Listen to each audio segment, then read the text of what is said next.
शादी या सजा, कहानी घरेलू हिंसा की। रात के 9 बज रहे थे। सास और ननंद अमृता को देख रही थी और अमृता उनकी आंखों में देखकर डर से थरथर काँप रही थी। उसकी सास चिल्लाकर बोली, तुम्हारी हिम्मत कैसे हुई मेरे ही घर में ऐसे कुछ करने की? 4 दिन भी नहीं हुए मेरे घर में आकर तुम्हें, और खुद को मालकिन समझने लगी क्या? आने दो मेरे बेटे को। तुम्हारे हाथ पैर तोड़ने के लिए नहीं कहा तो मेरा नाम भी सुनेना नहीं।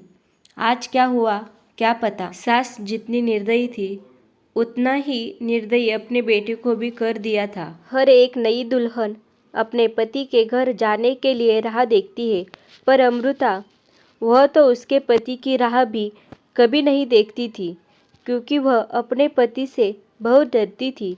मन ही मन में भगवान का जाप जप रही थी कि उसका पति आज घर पर आए ही नहीं। पर जब तक उसका पति घर पर ना आए तब तक उसे उसके सास खाना खाने नहीं देगी।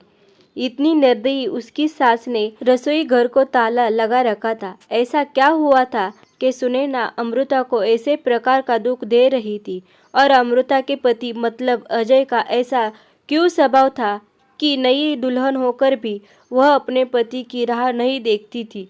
अमृता की शादी अजय से 5 महीने पहले हुई थी। अमृता को माँ बाप नहीं थे।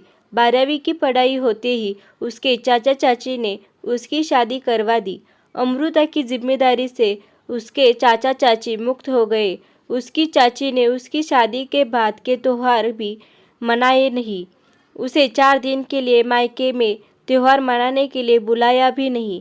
उसकी शादी करके जिम्मेदारी से मुक्त हो गए बस। अमृता के ससुराल में उसकी सास सुनैना, पति अजय और ननंद मोनिका, जिसकी शादी पक्की करके सगाई कर दी थी। छोटा सा परिवार था। सुखी और शांतिपूर्ण गृहस्थी के सपना लेकर अमृता इस घर में आई थी। पर सपना तो सपना ही होता है। हर समय सपना सच होना कम मुमकिन होता है। उसका भी सुखी गृहस्थी का सपना तो सपना ही रह गया। अमृता की उम्र 18 की पूर्ण हो गई थी और अजय 30 का था। दोनों के बीच में 12 साल का अंतर था। सास सुनैना ने अमृता के लिए 10 नियम बनाए थे। सुबह 4 बजे उठकर पूरे घर की साफ सफाई करना, बाद में नहाकर भगवान की पूजा करने के बाद में रसोई में जाना, हमेशा सर पर पल्लू रहना, सबसे पहले खाना ना खाना, मतलब सबके खाने के बाद ही अमृता खा सकती थी। ऐसे और भी कितने नियम कायदे सुनैना ने अमृता के लिए बनाए थे। अमृता को यह नियम पालन करने ही पड़ते थे, पर अभी उम्र ही क्या थी उसकी। उस वक्त उसके हाथ से अगर भूल हो भी जाती तो उसका पति या उसकी सास या फिर उसकी ननंद उसे सजा देते ही देते थे। उसे मारने की भी कोई कमी नहीं रखते थे। उससे 5 साल बड़ी ननंद मोनिका उस पर हाथ उठाने के लिए आगे पीछे भी नहीं सोचती थी। शादी को 10-12 दिन हुए थे। हर रोज अजय 8 बजे तक आ जाता था, पर उस दिन 10 बज गए थे तब भी अजय आया नहीं था। अमृता को बहुत जोर की भूख लगी थी। उसने खुद के लिए थाली बनाई और रसोई में खाना खाने के लिए बैठी। अभी पहला ही निवाला मुंह में डाल रही थी कि तभी उसकी सास ने देख लिया। उस पर उसकी सास बहुत चिल्लाई। वो अमृता से सहन नहीं हुआ। तभी अमृता बोली, वह अभी तक नहीं आए, मुझे बहुत भूख लगी थी इसलिए खाने के लिए बैठी। सास कुछ बोलने वाली थी, तभी मोनिका आगे आई और अमृता को चाटा मार दिया। तुम्हारी हिम्मत कैसे हुई मेरी माँ के सामने बोलने की? तुम्हारे घर में कोई खाना नहीं मिलता था क्या? मेरा भाई तुम्हारा पति है, उसकी राह नहीं देख सकती क्या? अरे औरतें अपने पति के लिए क्या क्या नहीं करती है। उतने में सास बोली, रहने दे मोनिका, क्यों इसको संस्कार सिखा रही हो? माँ बाप तो रहे नहीं और चाचा चाची ने ऐसी लड़की हमारे पल्ले बांधी। रहने दे तू, चल बाहर। मैं ही रसोई में ताला लगा देती हूँ और उसे रसोई से बाहर धकेल कर ताला लगा देती हूँ। अमृता आंखों में आंसू लेकर बस देखती ही रह गई। 11:30 बजे अजय घर आया। तभी सुनैना और मोनिका ने मिर्च मसाला लगाकर अमृता के खिलाफ अजय को भड़काया। वह तो माँ का भक्त। इतना ही सुनकर उसने गुस्से में आकर अमृता को थप्पड़ मारा। उसे उस दिन खाना भी मिला नहीं। अभी आज ही की बात ले लो। अमृता रसोई घर में खाना बनाकर सुनैना और मोनिका को खाना दे रही थी। दोनों हॉल में टीवी देखते देखते खाना खा रही थी और इधर अमृता एक एक गरम गरम रोटी उनको परोस रही थी। आज सुबह अमृता को सिर्फ एक ही रोटी उसके सास ने खाने को दी थी। अमृता को बहुत जोर की भूख लग रही थी, पर अजय तो 10 बजे के पहले आने वाला नहीं था। पर अमृता को भूख सहन नहीं हो रही थी।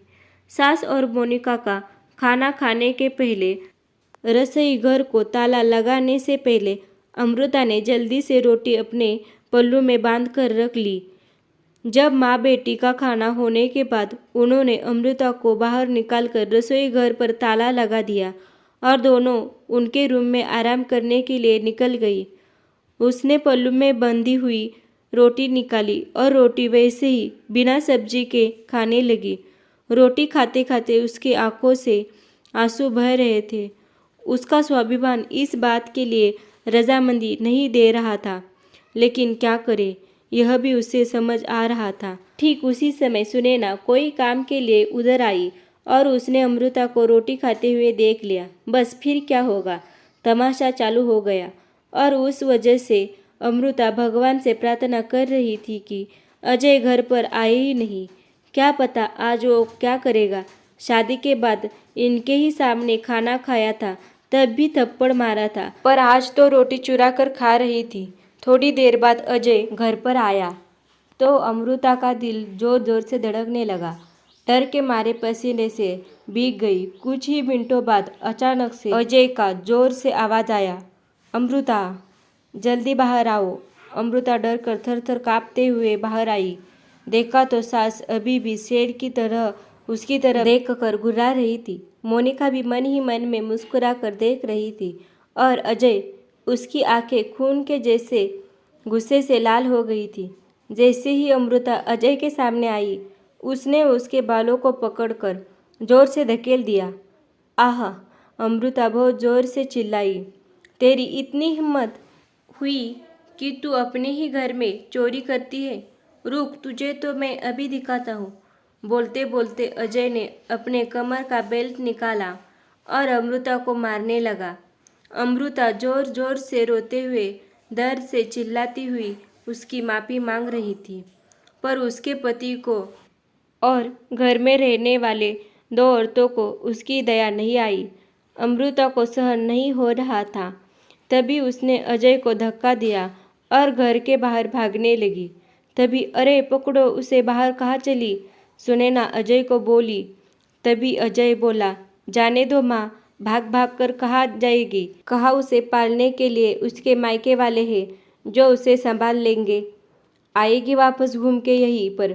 जाने दो उसे, पहले मुझे खाना परोसो, मुझे बहुत भूख लगी है।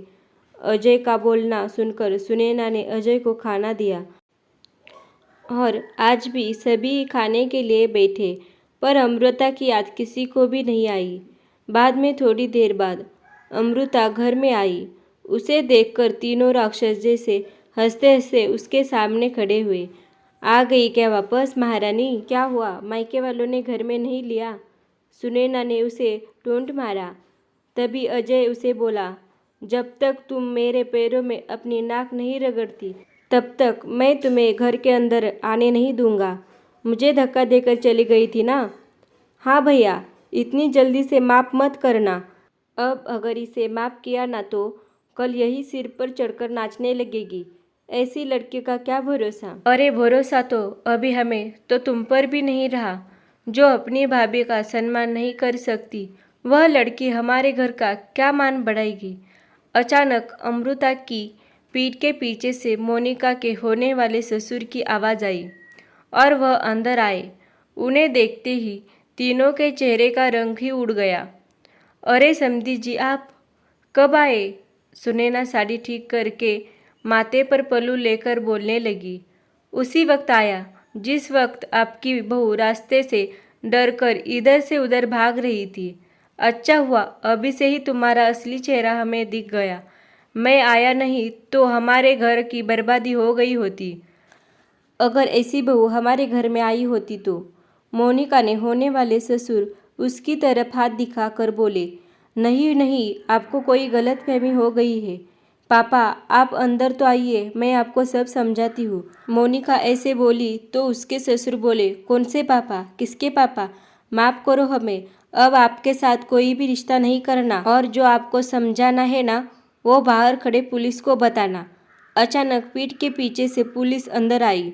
पुलिस को देखकर उन तीनों की बोलती ही बंद हो गई। क्या बोले कुछ समझ नहीं आ रहा था।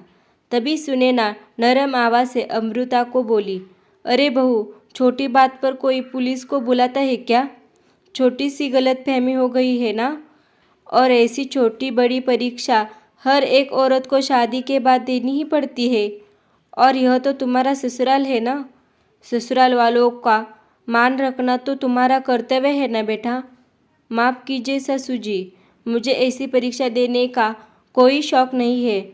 मैंने शादी थप्पड़ खाने के लिए नहीं की थी। और यह ऐसा कैसा ससुराल जहाँ मुझे रोटी भी चुरा कर खानी पड़ती थी?